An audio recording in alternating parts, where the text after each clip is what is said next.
Welcome to the Nerd Party. Hello, I'm Matt Hansen. And I'm Lee Hutchison. And welcome to the Senate floor. Let the filibustering begin. Welcome to Nerd Party.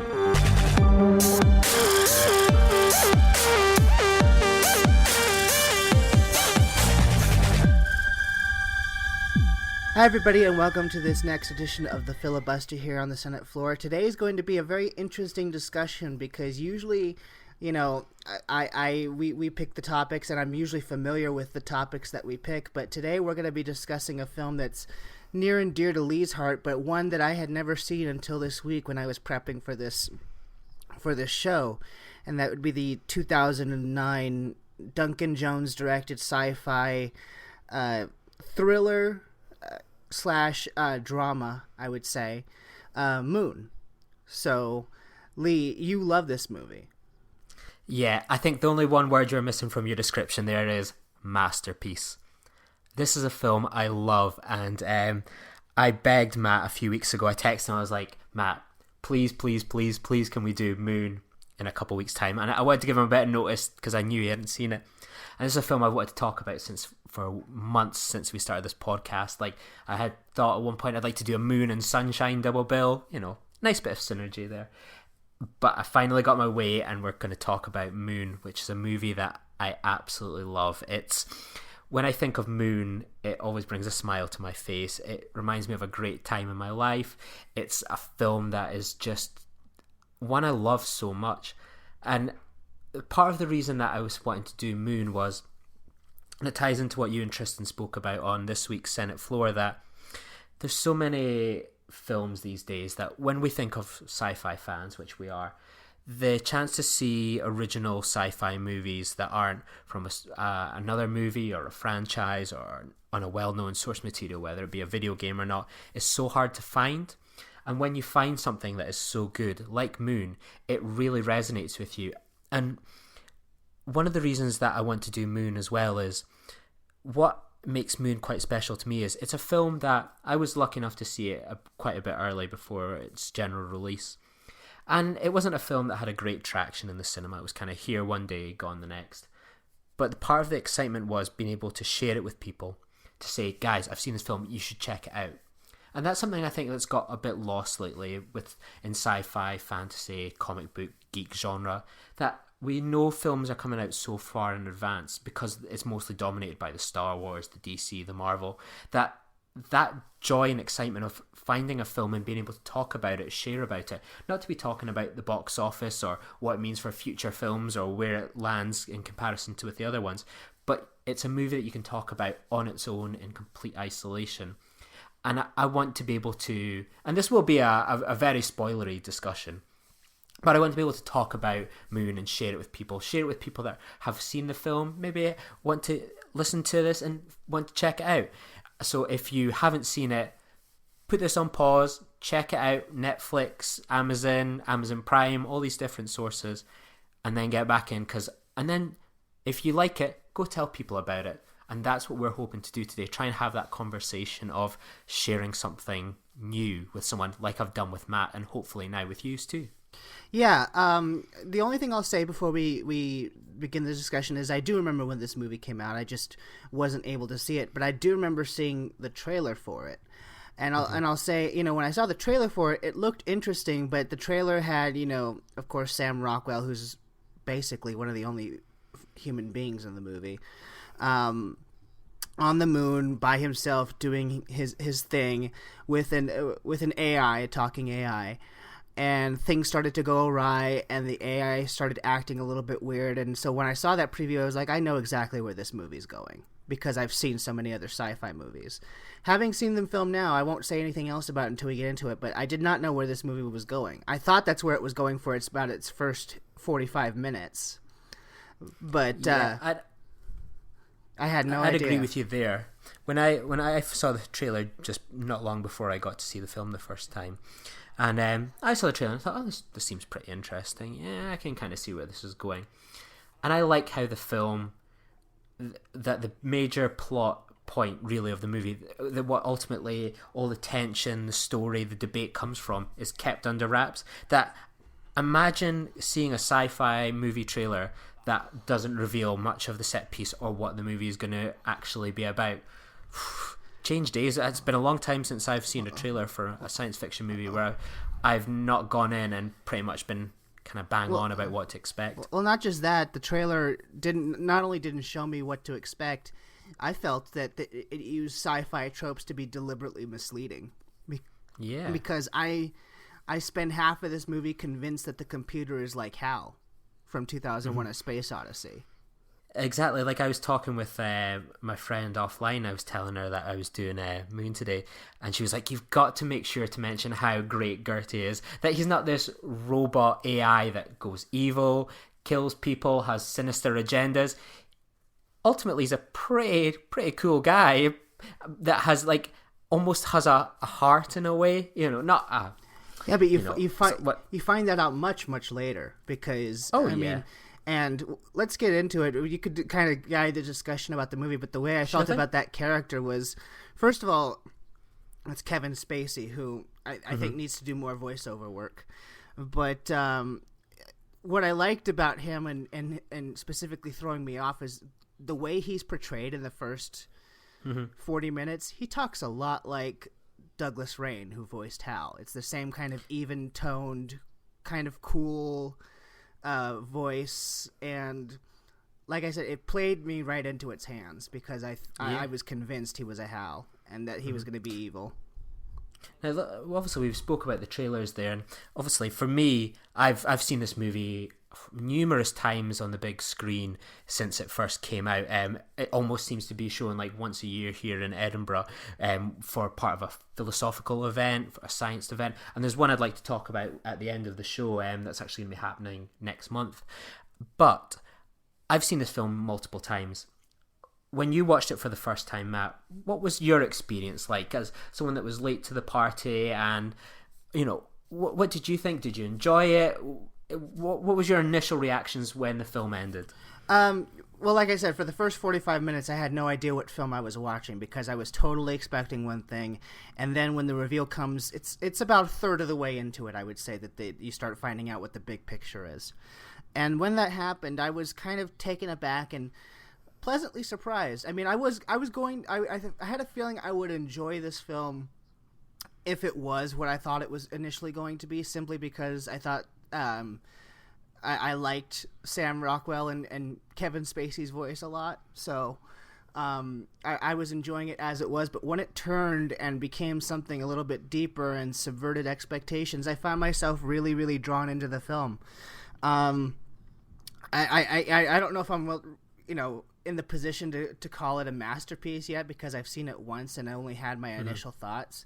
But I really enjoyed it. I thought it was a very strong film with a really good central performance. I've liked Sam Rockwell in other things before, but I don't think I've ever seen him take on a dramatic role. Usually I see him in more comedic stuff, whether it be Galaxy Quest or Iron Man or even the first time I ever remember seeing him was Charlie's Angels, and I love him in that.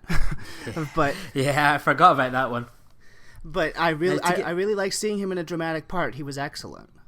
Yeah, now to give it some context to people that perhaps haven't seen Moon, the plot of Moon begins with Sam Bell is an astronaut alone on a base on the dark side of the moon. He is going out in what's almost like combine harvesters, going over patches of the moon to send back energy from the sun to Earth that they're using to deal with an energy crisis. Sam is alone on this base, and he's now in his final 3 days before he gets to return home to Earth.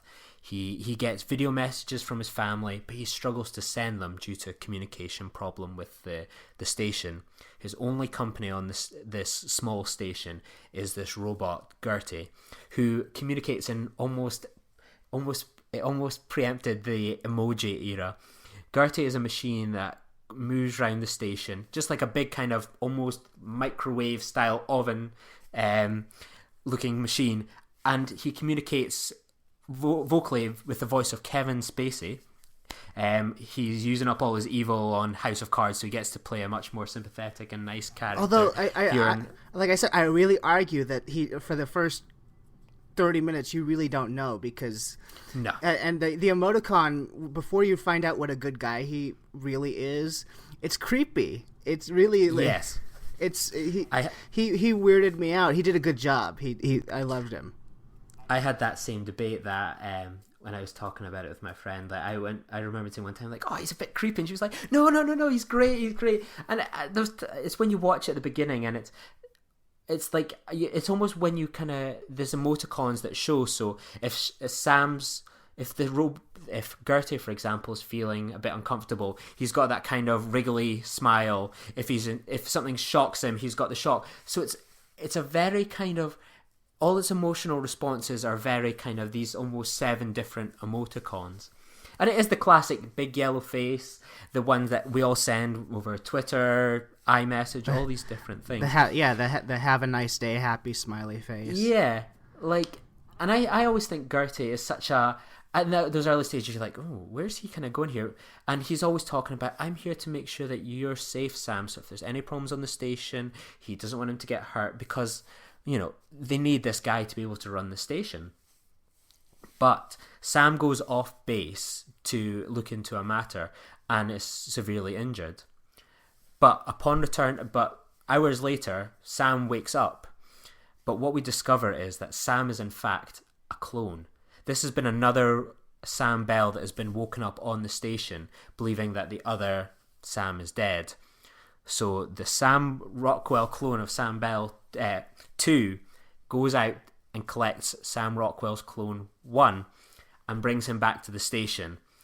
With 3 days left, there's these 2 clones of Sam Bell, and things begin to escalate as the 2 men clash about who's real, what has been going on this whole time, are they real? And there's some really fascinating debates to be had between the 2 characters. So I think that's, for me, what makes this movie so exciting, is these kind of different debates. That is it ethical to use clones of a person that was real, that really had a family, to do some work?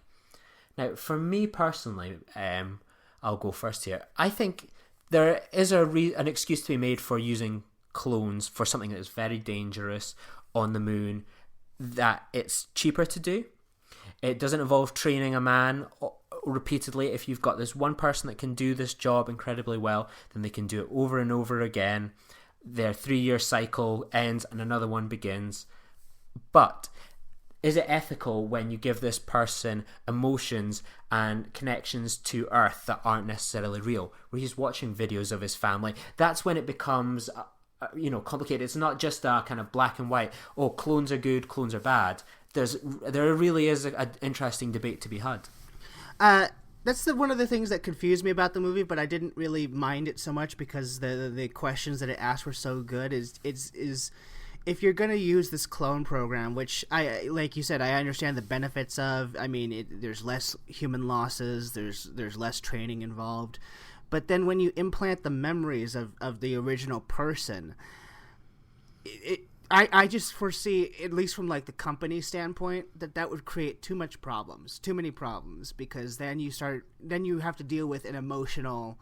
It's not a human, but it's something with emotions and memories, and it has the potential to go so wrong so fast. So I don't really get that portion of it, but I was okay with it because of the debate that it sparked. And then I suppose it's one of those things that giving it the memories and giving it the motivation of the character of a Sam Bell, that, having an original and transplanting that into all these different clones, is that it provides an inspiration that if you have a clone, say for example you don't give it any memories, that it's hard to motivate itself, it's hard to inspire. That if he's got this family that he's working towards, we see even with 3 days to go, he's excited, I've only got 3 more days, buddy. And he's home.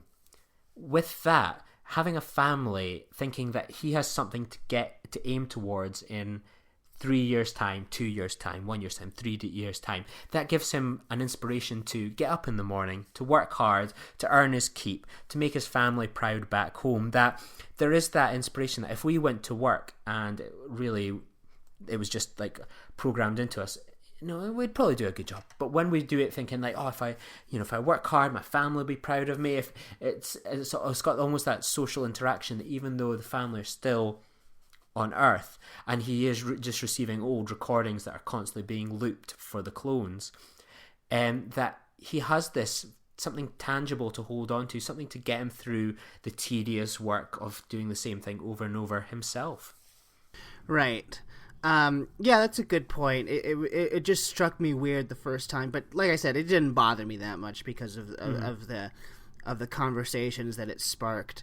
I will say, as the story developed, they really do convince you that it's going one way until they reveal the second Sam clone. Because there's even one point where Gertie's having some sort of private real-time conversation with the company, and that's when I really thought that not only was he evil, but he was being programmed to be evil, just like that's exactly what happened to Hal. So they really do a good job of setting that up, and then when the reveal comes, it's there was a number of possibilities floating through my head, because when you're not sure when they first have the two Sam Rockwells on screen whether or not this is a hallucination, is this a dream, because they injured him. I mean, the first Rockwell that gets injured in the crash had like a concussion. So when he wakes up, I was like, is this like some sort of like concussion hallucination? Is this a dream that he's having before he even goes back home? Or is this like a clone thing? And it turned out to be the third. There you go. I mean, I remember the first time I watched, I had the similar things that when you see Gertie talking to home base, talking to Matt Berry. So if anyone here is a fan of Garth Marenghi's Dark Place, a cult British TV series, the person he's talking to at home base is one of the characters from there. But it's the same as you. We've been so fine-tuned in sci-fi. We've seen all these tropes before. And I was watching this thinking, oh, okay, here we go. The robots in collusion with the back at Earth. Something's not kind of right here. And then it was the same when he woke up in the bed. I was like, oh, how did he get back? Oh, the robot must magically be able to drive the car or something like that. And then, no, it twists on its head. It almost keeps playing with it plays with the sci-fi elements, but has a consistent through line where it's not just cliched ideas. It's sticking to a plot and a reason. I was still not convinced about Gertie, because when he wakes up and starts asking him, he's still being deliberately evasive. Almost like, I'm not programmed to answer those questions. But it's when he finally confronts him in that one scene and asks about the clones, and he decides to tell him, that's when Gertie wins me over, because I was like, if he was truly evil, then he would not be able to answer that question. He would still be evasive. The moment that gets it for me, where Gertie is truly on your side, because me and you, we've seen 2001, we've seen Alien, we know not to trust robots more than anyone, or companies. But it's that exactly, and it's that moment where Sam's trying to access the computer to find out what has been going on, and he keeps coming up against a dead wall as he's trying to access the contracts, and then you just see Gertie's coming in. He's coming in, and you think, oh no. Could Gertie be about to shock him, do something that could kill Sam? Nope. Gertie comes in and inputs the password for him. And he doesn't have to do that. Gertie, goes out of his way to help when he doesn't need to. But for me, there was a fascinating element that I was really thinking of today when I was watching it. And it made me think of... I was viewing it almost in a gender sort of role here. That... Sam Bell very much is the kind of alpha male sort of character, in a way that he's this hardworking guy. He's really good with his hands. Clearly a master of the work he does. And I was watching it just that while this man is the same person, that his clone, that they both have the same thing that is within a lot of men. I think that. Wanting to teamwork, competition, aggression, that really defines a lot of their early encounters with the clones. That as they debate, no, I'm Sam Bell. No, I'm Sam Bell. What makes you think you're the real Sam Bell and I'm not the Sam Bell?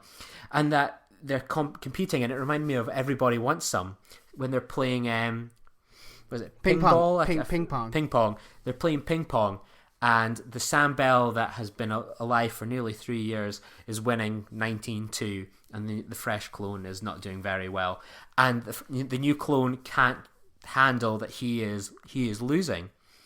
And it reminded me of Everybody Wants Some, where they're playing ping pong, and it is this opportunity for testosterone to really get aired, for male competition to really be a driving force, and someone can't handle losing as well.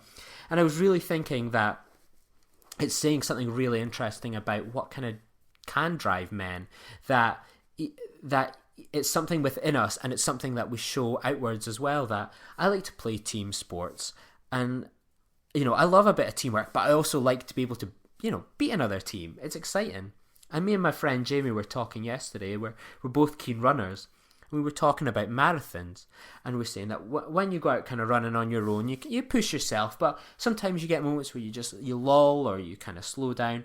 But if you've got someone else kind of running just behind you or ahead of you, you've almost got that urge to continue to push on, to push further, to be better than someone else.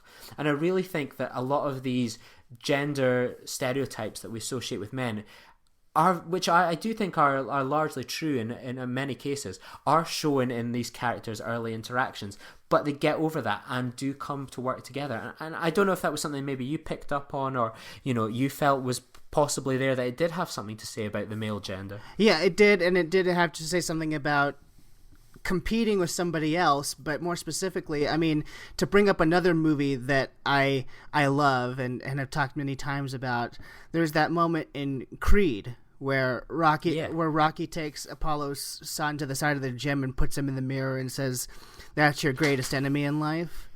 And so, competing against someone else is one thing, but competing against yourself, literally against yourself, is another. And I thought they did a very interesting job showing that compare-contrast. Yeah, I think that it's something that's potentially missing these days in much younger generations, is that pushing and ability to teamwork, that things like social media, video gaming, people are living more in isolation than perhaps ever before, and some of that competitiveness is missing. So I thought it was quite fascinating when with all the debates about gender and so much these days, it was just when I was watching these scenes and I was kind of viewing it almost through those kind of those eyes, and I found it quite fascinating to watch, and that it's something I never really kind of thought of before. I've always thought of it's more about that inner conflict, but then at the same time today I was viewing it as that even though they're both Sam Bell, they both have that male traits, and they really are clashing against each other in a much different way. Yeah, and you brought up isolation. That's another theme of the movie that I don't know if it was as big as some of the themes you've been discussing, but certainly before even the second Sam clone is revealed, they do a very good job of showing how isolated and lonely life is in space and on the moon. Yeah, and I've got a theory on that the film is obviously directed by Duncan Jones, and I've met him 3 times, and the thing that always comes up is obviously he's the son of David Bowie, and Duncan Jones, I know quite a bit about Duncan Jones. I'm a David Bowie fan, I'm a Duncan Jones fan, separate of each other. It's just, something pretty cool. So this guy is David Bowie's son. Now, Duncan Jones grew up in a place that will mean nothing to our many American listeners and friends, in a place called Elgin. Elgin is in the middle of the north of Scotland. It's quite a quiet place. And while David Bowie was kind of detoxing, trying to get over a lot of his drug addictions, and him and his wife Angie had separated, Duncan Jones was staying with a kind of family friend up in Elgin. He went to school up there in a place not overly far from where I went to high school, and it is an isolating place that, even being in a kind of boarding school, it's not a kind of environment where it is like a state high school, a state comprehensive, these sorts of things where you're always mingling and interacting. It can be a very lonely experience, and especially when you're living in kind of almost rural Scotland, where you're not connected necessarily to mainstream culture and society, and to be kind of what some people might argue is being abandoned by your father can add to those kind of feelings of isolation. And And knowing that kind of experience myself, the countryside living, that kind of informs a bit of my viewing of the film. That where he's kind of come from? Is how much of this is almost autobiographical at the same time as being a bit of a science fiction movie? I'm sure it is. Yeah, and like when you look at this, like this isolation, that I don't know what it would be like to be on my own for 3 years, and I think that Sam Rockwell plays that so well, that he plays it really. There's two he plays these two performances so well, and he's so vulnerable. And when he kind of is discovering that, like the 3-day time period that he's got left before he goes home is actually a 3-day time period where his body's actually going to fall apart and he's going to inevitably die. Okay, I was going to ask you that because I was confused, but I thought that's what was happening. So are these clones? They're programmed to work for 3 years, and then at the end of the 3 years, they're programmed to disintegrate and like deteriorate and fall apart. Yes, that's the way I've always viewed it. Is that he sees footage when there's a point where he accesses the computer and he sees previous video footage of all the different kind of Sam Bell clones, and he sees them kind of breaking apart. Yeah, I saw them breaking apart, and then I remember the video where it looks like they're gonna go home, and it's really just like a disintegration chamber, basically. Yeah. So, that's largely but the whole sickness thing, because like that's where I wasn't totally clear on. I wondered if it was, is it a byproduct of the injury, or is it like this is what the clones are programmed to do? Because when Sam Rockwell the first comes back, he's never well for the remainder of the film. He starts vomiting blood. It's really kind of disturbing. But so that is a byproduct of the genetic programming then, huh? Yeah. I think it does look worse. Obviously, he is injured from the crash. But I think I've always taken it that, that's him about to kind of fall apart, really. That the 3-year contract is essentially a 3-year lifespan. And I guess from a company perspective, that would make sense too. So you don't have all these extra clones going awry. So if something were to happen with the disintegration chamber, they die anyway. So it wouldn't matter. Yeah. And I think there's an element of it as well that you've got this 3-year span and the amount of kind of bumps and bruises and injuries you must, endure kind of in an isolated environment where it is a lot of heavy work, heavy lifting, heavy thinking, that will naturally damage the body. So when you get to the end of a 3-year cycle, having another fresh one come in seems to make a lot more sense. Another subject I'd love to discuss is what I love about this movie, more than a lot of movies recently, is the movie had a budget of $5 million, and it amazes me what they managed to do with that $5 million. When you think that that's probably how much it costs to do, a day's craft on a big movie, that they've managed to make this real life environment, all these models, all these deals, everything for $5 million.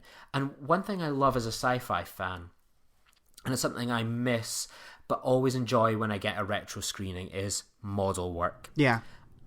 Whenever I see Star Trek II, The Wrath of Khan on a big screen, I love seeing the Enterprise model coming out of dry dock. When I watched 2001, seeing the space station, Alien, seeing the Nostromo in action.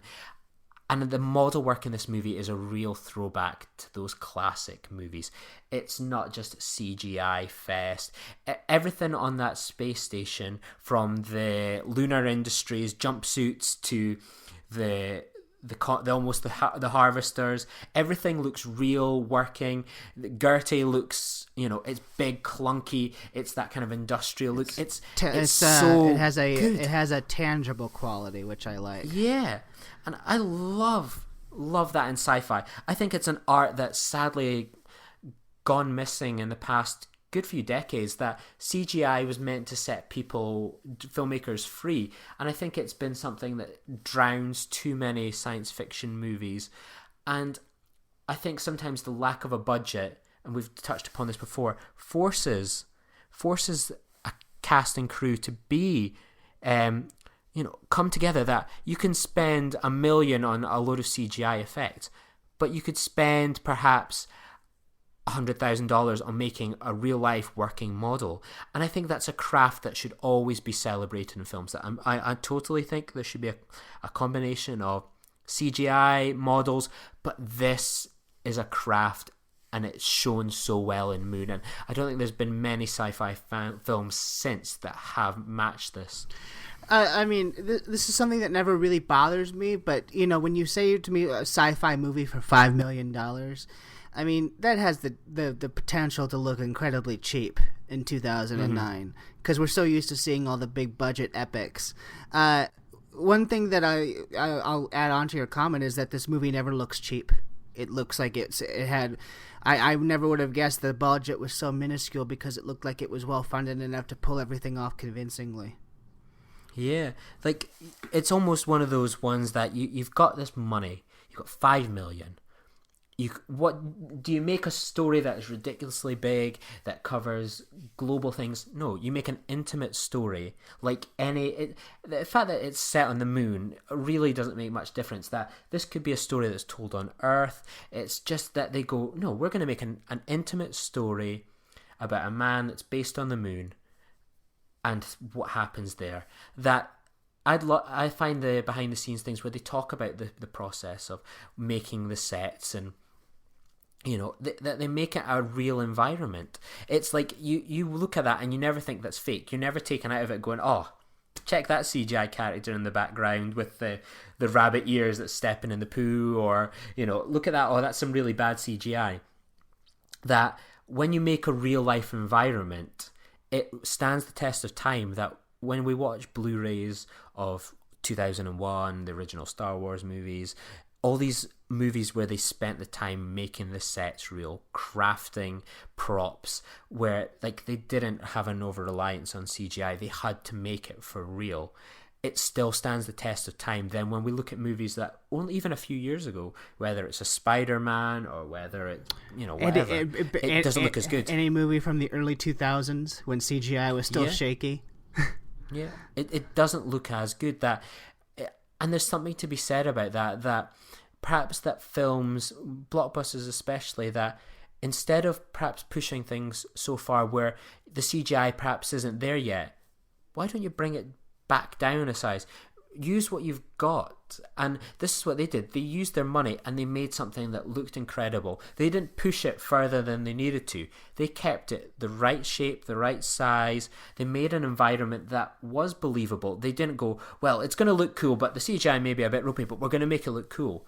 Make it real first. Make it believable. Make sure that people aren't watching it going, wait, they can become automatically out of the movie. That can so often happen with poor CGI. And yet I do think it helps mainly because the story is so small and so focused. If it was a bigger story and required a lot more effects, you'd probably be hard-pressed to cover that all with practicals and models, just because that's the nature of the beast these days. But by keeping it small, I absolutely agree with you. This movie looks... it gives it a timeless quality, which I really enjoy. Unless you had another point to discuss, I wanted to ask you, what are some moments that particularly stood out for you? Because for me, in this first watching, I think one of my favorite moments is... So throughout the whole movie, and I noticed this from the very first scene when he goes out onto the moon rover for the first time, that they have the computer searching for communication lines, and they're never able to find it. And I noticed that's something that they do every time they go out on the surface. So it's like, clearly this has to be a plot point, otherwise they wouldn't be focusing so much. They wouldn't make sure that you kept hearing the computer searching for communication lines. And when that finally pays off, and I think it's the first clone gets in touch with his daughter, although he doesn't realize it's his daughter. That was a very, very good, emotionally powerful scene, and I thought was acted very well, and was a nice payoff to that communications blockage that they've been setting up the whole movie.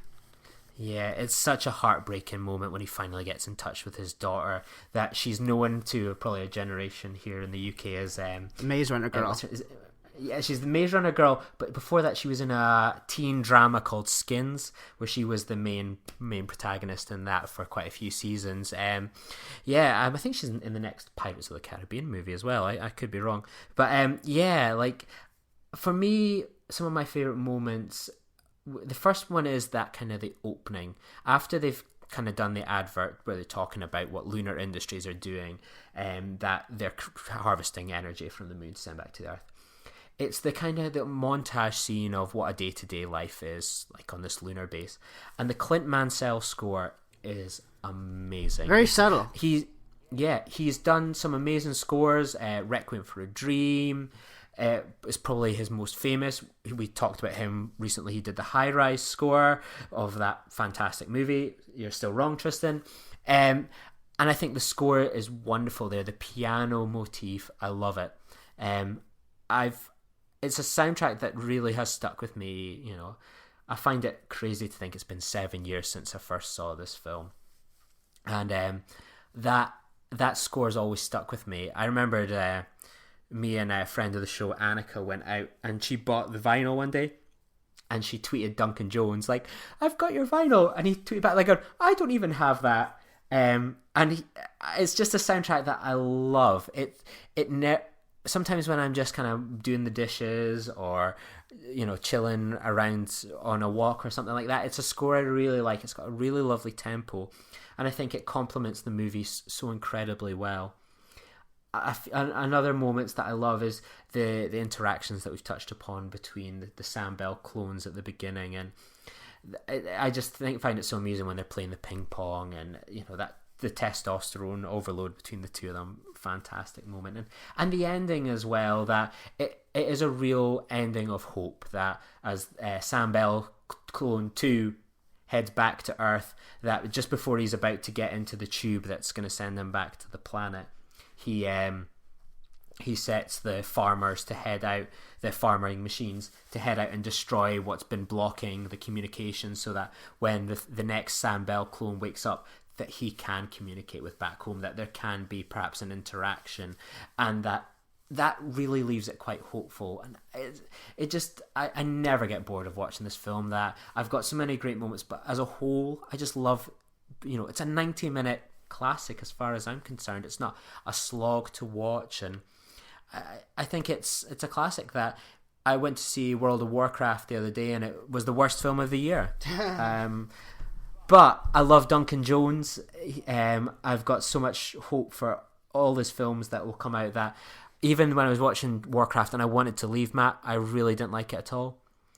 But I think he's a director that I never get bored of listening to. I think if you follow him on Twitter, at ManMadeMoon, he is such a great and uplifting character that he's one of those people you're always batting for. That even though Warcraft was rubbish, I can't wait for his next one. And that he spoke about for quite a while, that he wants to make another movie kind of in the moon world, as it were. And like a sequel or a spin-off of this film? Well, when I've met him 3 times, and the first time was when he was introducing this movie at the film festival many years ago, and then I got to see him recording an interview with a rival podcast, and he was just a great person to listen to. And a few years after that, when Source Code, another film directed by him, he did that. We were down. That's cool. Yeah, there you go. We were down in London, and he was doing a Q&A, and he had spoke at the time that he wanted to do like a follow-up comic book novel to Moon. And I get really nervous around famous people, so I was like, "Hello, Duncan. Huge fan of Moon. Will you ever be releasing the comic book that you spoke about?" And he goes, "Oh, yeah, it's something we're kind of developing." And he's always spoke about Mute, which is this film that he wants to make, where it's in a kind of near future Berlin, where this person who cannot communicate has lost his wife, and he needs to kind of find her within Berlin.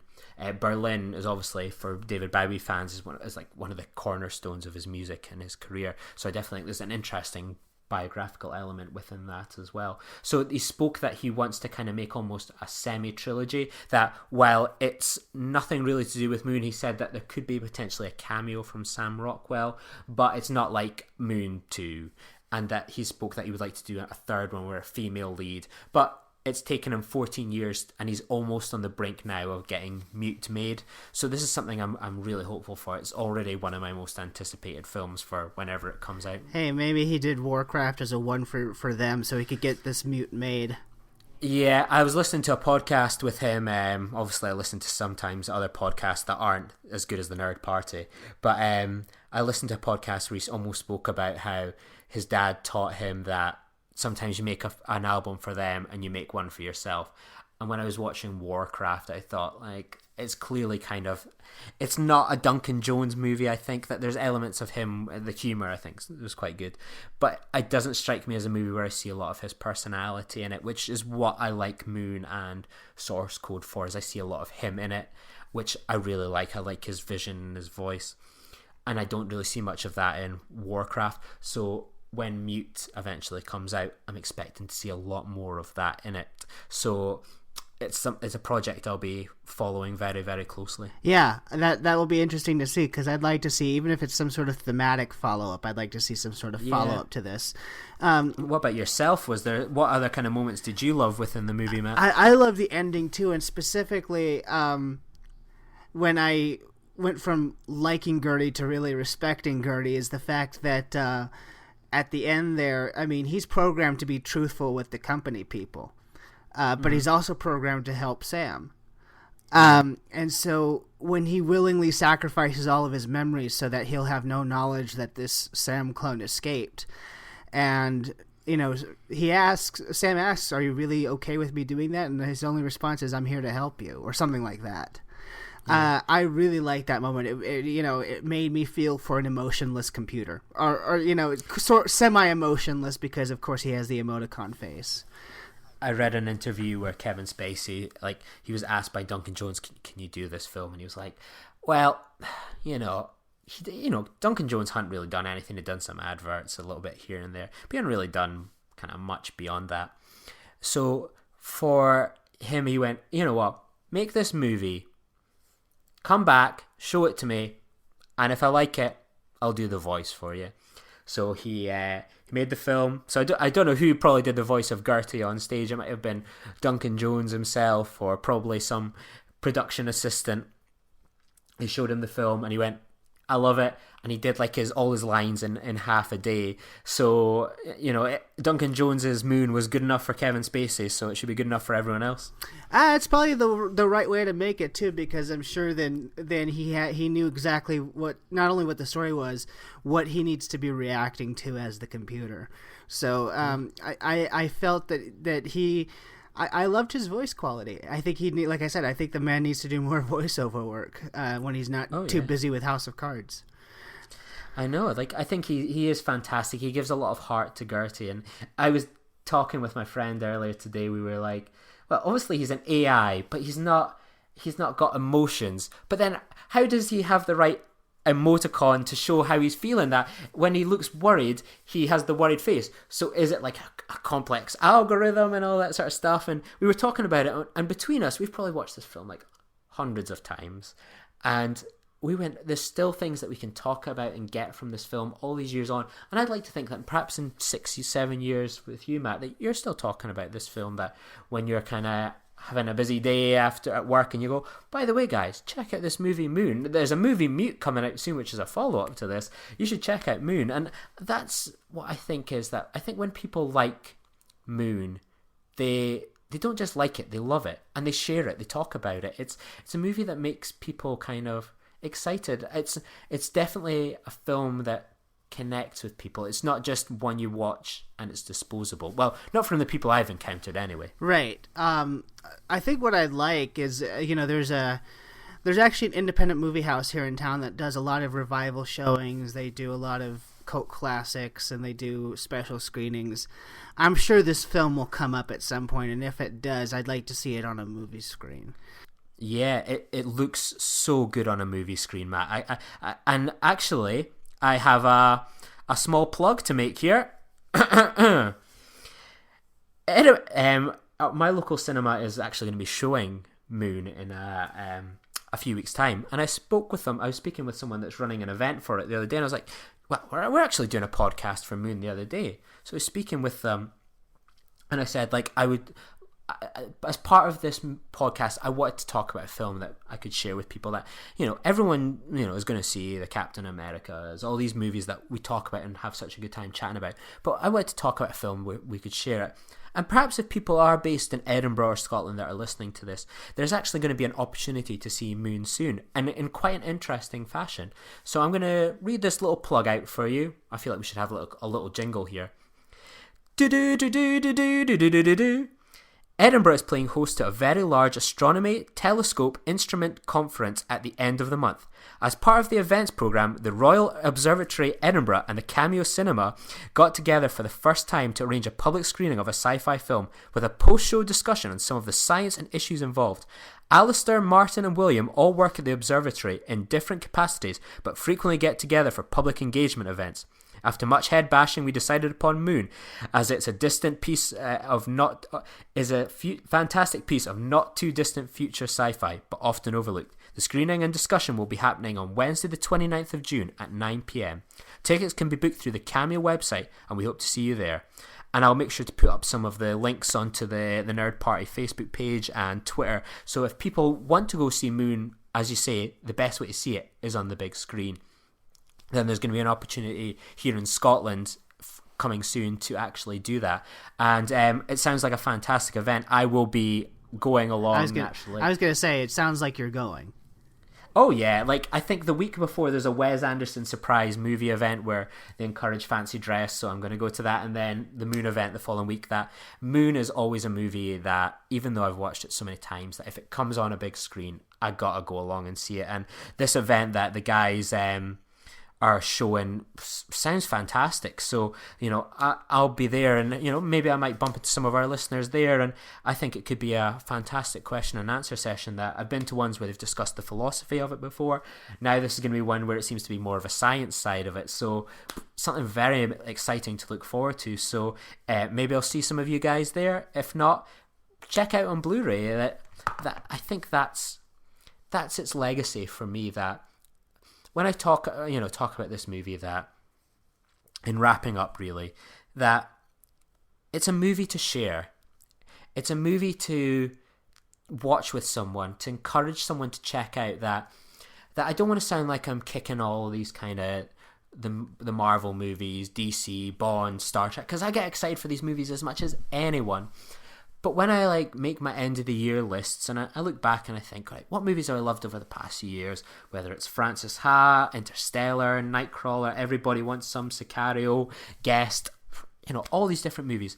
They're all individual, original ideas that they've come from someone that's not had a book to build upon. It's not been a pre-franchise with 13 movies that you need to catch up. It's a movie that you can go to someone and go, do you want to watch this movie? You don't need to watch 5 more movies to get the context of it. It's a movie that I think gets back to sharing. Films should be about sharing, and that too often these days, and you and Tristan nailed it the other day, that all these movies like X-Men's are taking up the cinema, and we're missing out on having a good chance to spend money to go see these other movies. That it's a bit easier for me because I've got my cinema pass, but for someone like you, Matt, you're spending money and you can't afford to go see every other movie under the sun. Yeah, if X-Men comes out that week, that's the movie you've got to go along and see because that's the movie you're most excited about. You can't just say, I'm going to see X-Men, but you know what? I'm going to go afterwards and I'm going to go see Moon or something along those lines. Although something I will say, in my defense, if something gets enough buzz, I mean, Moon came out when I was still in school, so I didn't have the money to spend. But if something were to come out today where I have the money to spend and it got enough buzz, I think I would try to make an effort to go see it, just to if for nothing else than to see what everyone else is talking about. Exactly. And I think some of the problems sometimes is that by the time these films get a buzz, because there wasn't much buzz when this film came out, it was kind of a here one week, gone the next sort of release. And I had a bit of buzz, and I think I saw it in a half-empty cinema on a Friday morning. And by the time some of these films get a buzz, it's gone. That in the past few weeks, Everybody Wants Some and Sing Street have been 2 of the best films to come out of this year for me. And they were in the cinema a week before they were all but wiped out to maybe one showing or no showings at all a day to make way for multiple versions of the same film.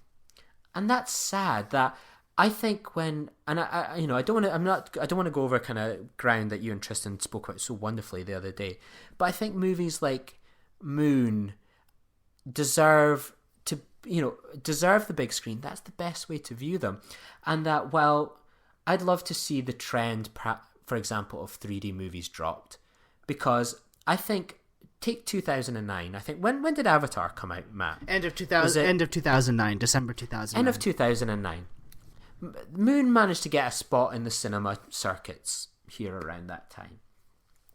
Then we have something like Avatar come along that brings about 3D. It makes a lot of money. So, you know, get all these different studios, from Disney to DC to everyone in between, wants to fill the cinemas with a 3D option as well. Whereas before that, you had X-Men came out, Captain America came out, all these different movies, and you would have perhaps your 5 showings a day, but you didn't have the 2D version, the 3D version, the IMAX version, the 4DX version, all these different versions. Pre-Avatar, if you had a 3D movie, it was a gimmick. Exactly. So now when we've got these movies in, that since, you know, you could almost say Moon is kind of one of the last of a lucky kind of breed in a way, that it didn't have so much little space to kind of fit into. So now when I look at the cinema film, I've got a 13 screen cinema down the road. And you would think on paper, that's 13 different films a day they'll be showing. No, it's like, probably nearer. I have a 20-plex, 2 20-plexes near my house, and it's not 20 different movies. It's maybe a few different movies shown on 5 different screens. Yeah, and that's so frustrating, because imagine you're Duncan Jones. Imagine you're Alex Garland, who did Ex Machina. Imagine you're doing all these small sci-fi films and you're competing to even get into the cinema. Before 2009, you probably had a good chance. All these multiplexes, all these different screens. Now it's harder than ever, when it should be easier than ever to be able to get a film in there. It's so frustrating for as a fan, that when we talk about films sometimes, by the time me and you perhaps get a chance to podcast about it, to say, guys, I just saw this amazing movie, whether it's in your Alamo Drafthouse or my Cineworld, oh, you should go check this out, and it's gone. And but you've still got, you can go through to see a 3D version of a film that's also in 2D and IMAX in the same screen. So it's a bit frustrating. So I think that movies like Moon, even if you have to end up seeing it on Blu-ray, you know, that's good. But if you get the chance to see it as a cinema release, go see it. If you see it at the cinema, go encourage other people to go see it, over perhaps, say, something like X-Men. X-Men can wait for Blu-ray. We need to, more than ever, support movies like this to get them shown, because I don't want to ever get to a stage where perhaps me, you, Tristan, Matt, John are all coming together going, guys, what films do we want to talk about? And our only choices are really limited to about 5 films that are out at a cinema that week. And that's a bad place to get to. Now, I'm going to get off my soapbox now, but that is why Moon is important, why talking about movies that are often overlooked are important, and supporting films like this when they are released, that talk about them with someone, talk about them on a podcast, talk about them in a blog, tweet about them, get people along. Online buzz is never enough. You've got to get along to the cinema. And if a movie like a Moon that is there one week, gone the next, that could be a movie that could actually be more important to you than a movie that is going to be at the cinema for 3 months in about 60 different formats. So see Moon, support small films, and tell a friend about it. Take a friend along. Buy a friend a second-hand copy on DVD. Borrow a copy. That ends my rant. As far as my feelings of the movie are concerned, I really enjoyed myself. I will definitely see this movie again, hopefully on a big screen format, just so that I can get that experience. Like I said, I mean, I'm hesitant to use the word masterpiece on a first viewing, just because, I mean, like, it was the first time I was really... And I've said this before on podcasts, when I first watch something, I really don't think about the movie as a whole until later, because I'm trying to absorb and pay attention and take in every little aspect point. I mean, especially when I watch something for the first time on DVD, one of the things I'll do is I'll turn on the subtitles, not because I can't hear them, but because I want to know what the dialogue is that's being said. I don't want to miss anything. And so, I'm so hyper-focused on the minor details that I don't think about the thematic elements until we're doing something like this. So with that in mind, I would like to see it again, and maybe I probably will get to the point where it's like, if it's not a masterpiece, it's a really, really damn good film. I think what surprised me most about it, not only were its thematic elements, but I do like being surprised, and I do like that my expectations were subverted. And the acting is fantastic. Sam Rockwell, I love seeing him in a dramatic role. I never knew what range he had. I mean, I always knew he was a good actor, and I figured he probably had it in him, but just to see it happen on screen was fantastic, and I really enjoyed myself. And I agree with you. I would like more. I mean, I'm a big franchise apologist. Half of my anticipated films are franchise films, but I do like it when something new and unique can come along. And like I said last week, even though it's not going to be a small-scale movie like Moon is just because of the cast involved, I'm really looking forward to something like Passengers at the end of the year, just because that's a new sci-fi movie. It just happens to have a really mega talented cast. That's what's drawing me in. But the story, I mean, it sounds like it's going to be about isolation again, which is good. Yeah, that works in sci-fi, so I'm looking forward to seeing something new. But as far as this film is concerned, it's fantastic, and I really did have a good time watching it.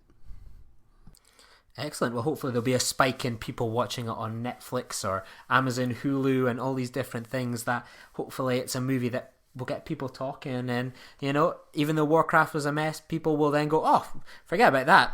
This is Duncan Jones' real movie, and I'd love to see him direct a Star Wars movie one day, personally. Oh yeah, that would be interesting.